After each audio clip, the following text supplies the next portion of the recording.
ربی انی لما انزلت الی من خیر فقیر نحمده ونصلی علی رسولہ الکریم اما بعد السلام علیکم ورحمۃ اللہ وبرکاتہ۔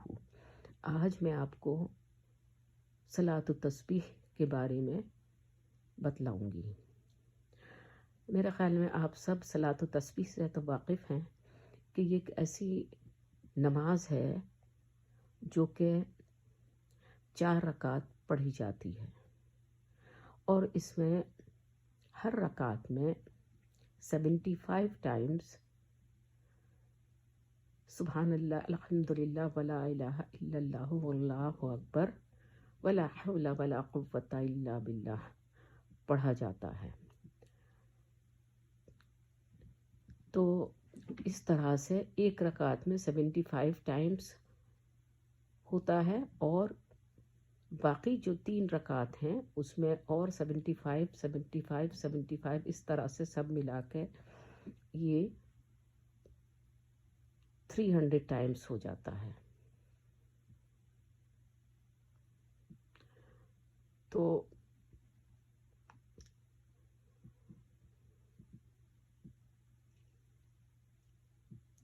اس طرح سے یہ نماز پوری کی جاتی ہے۔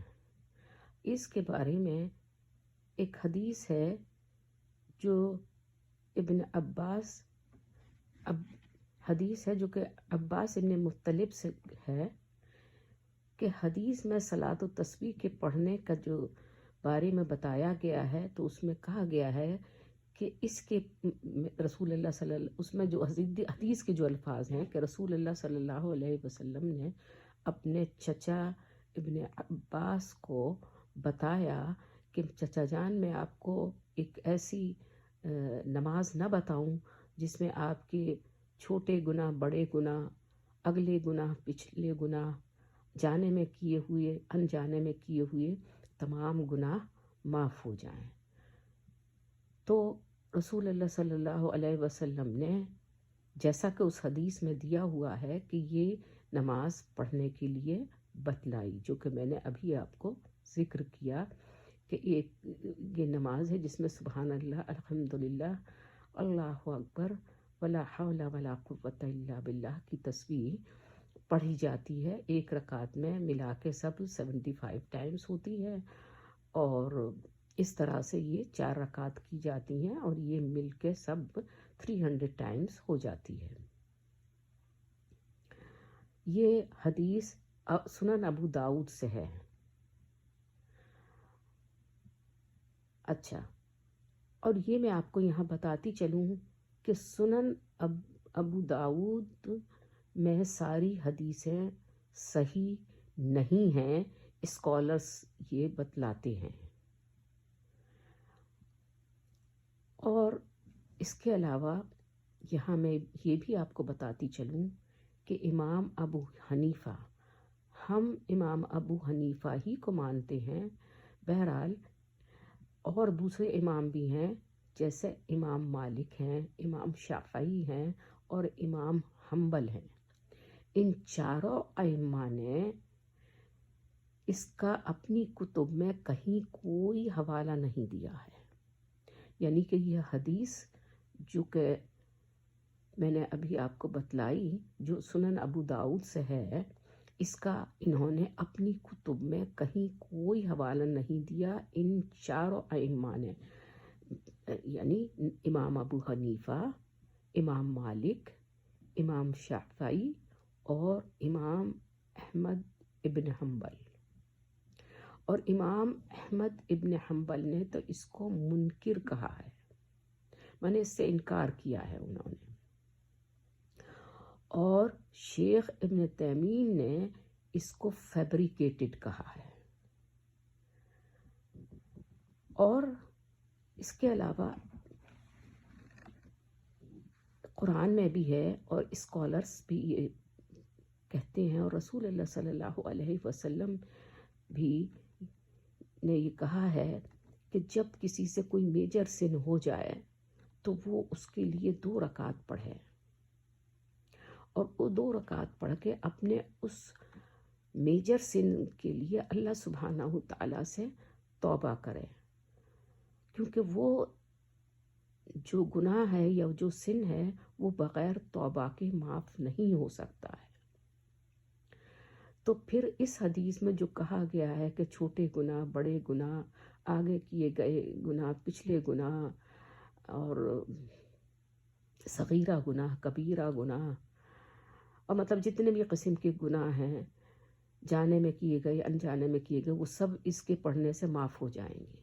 تب یہاں تو یہ بات بالکل ویسے ہی غلط ہو جاتی ہے کہ وہ گناہ جو کہ گناہ کبیرہ ہے وہ کس طرح معاف ہوگا؟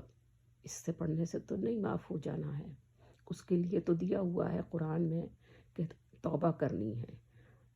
اس میجر اسکالرس کا یہ کہنا ہے کہ اگر کسی سے کوئی گناہ ہو جائے اور وہ یہ سمجھے کہ یہ مجھ سے بہت بڑا گناہ ہوا ہے، غلط ہوا ہے، تو اس کے لیے اللہ کے حضور گڑ گڑا کر معافی مانگنی چاہیے اور توبہ کرنی چاہیے۔ اللہ غفور الرحیم ہے اور اس گناہ کو معاف کرنے والا ہے۔ لیکن ہر گناہ، جو بھی ایسا گناہ ہو، اس کے لیے الگ الگ توبہ ہے۔ یہ نہیں کہ ایک بار پڑھ لی سورہ، یہ توبہ کر لی اور سارے گناہ معاف ہو گئے، ایسا کچھ نہیں ہے۔ پھر رسول اللہ صلی اللہ علیہ وسلم نے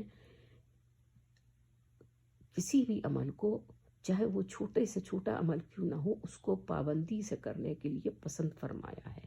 یہ رسول اللہ صلی اللہ علیہ وسلم کی سنت ہے کہ وہ ہر وہ عمل جو کہ کوئی پابندی سے کرے اس کو آپ پسند فرماتے ہیں، اور آپ نے بھی جو بھی عمل کیا اس کو پابندی سے کر کے دکھایا، اور ایسا ہی صحابہ کرام نے بھی کیا۔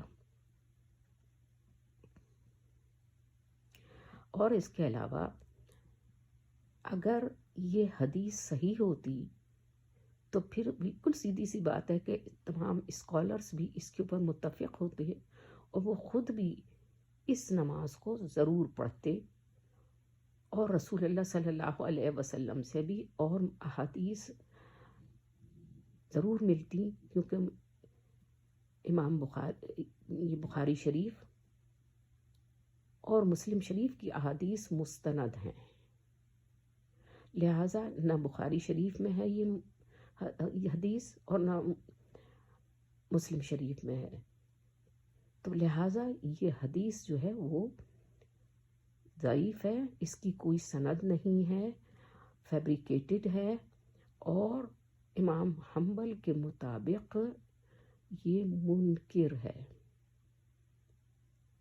لہٰذا ہمیں اس نماز کو نہیں پڑھنا چاہیے۔ ہمارے یہاں بر صغیر میں کیا ہے کہ ہم اس نماز کو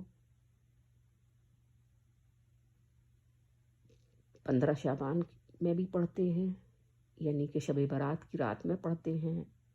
اس کے علاوہ رجب 27 رجب کو پڑھتے ہیں ہمارے یہاں، اور اس کے علاوہ لیلۃ القدر یعنی رمضان کی جو طاق راتیں ہیں، ان راتوں میں بھی ہمارے یہاں اس کو پڑھنے کا اہتمام کیا جاتا ہے۔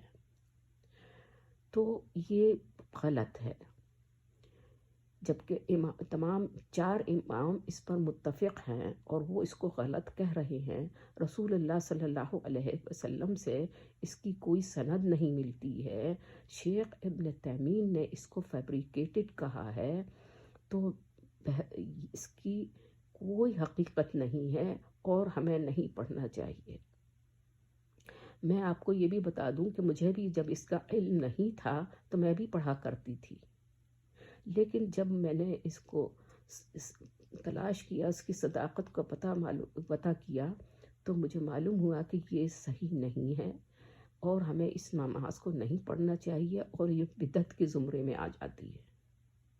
اس کے بعد سے میں نے اس کو پڑھنا چھوڑ دیا۔ لہٰذا اب یہ فیصلہ آپ کے اوپر ہے، میں نے جو حقیقت تھی وہ آپ کو بیان کر دی، آپ خود سن رہے ہیں اور جان رہے ہیں۔ تو بہرحال کہاں تک آپ کا پڑھنا درست ہے اور نہیں ہے یہ آپ خود فیصلہ کریں، لیکن یہ بدعت ہے اور چاروں ائمہ اس پر متفق ہیں، اور شیخ ابن تیمین نے اس کو فیبریکیٹڈ کہا ہے۔ رسول اللہ صلی اللہ علیہ وسلم سے کہیں کوئی اس کی سند نہیں ملتی ہے، صحابہ کرام سے اس کی کوئی سند نہیں ملتی ہے، لہٰذا برائے کرم آپ لوگ اس سے اجتناب کریں۔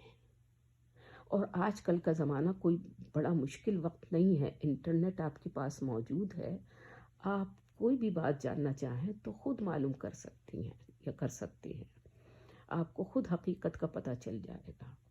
تو یہی مجھے آپ کو بتلانا تھا کہ اس نماز کی کوئی حقیقت نہیں ہے اور یہ بدعت کے زمرے میں آتی ہے، لہٰذا اس کو نہیں پڑھنا چاہیے۔ اقول قولی ھذا، السلام علیکم ورحمۃ اللہ وبرکاتہ۔ میری ان ویڈیوز کو آپ آگے بھی فارورڈ برابر کرتے رہیں تاکہ آپ کو بھی اس میں اجر و ثواب ملتا رہے اور دوسرے لوگوں کو بھی اس کے بارے میں علم ہوتا رہے۔ اور اس کے علاوہ میرے خالدہ ریاض کے اس چینل کو آپ سبسکرائب بھی کر لیں تاکہ میں کوئی بھی ویڈیو اپلوڈ کروں تو آپ کو اس کی نوٹیفیکیشن مل جائے۔ جزاک اللہ خیراً۔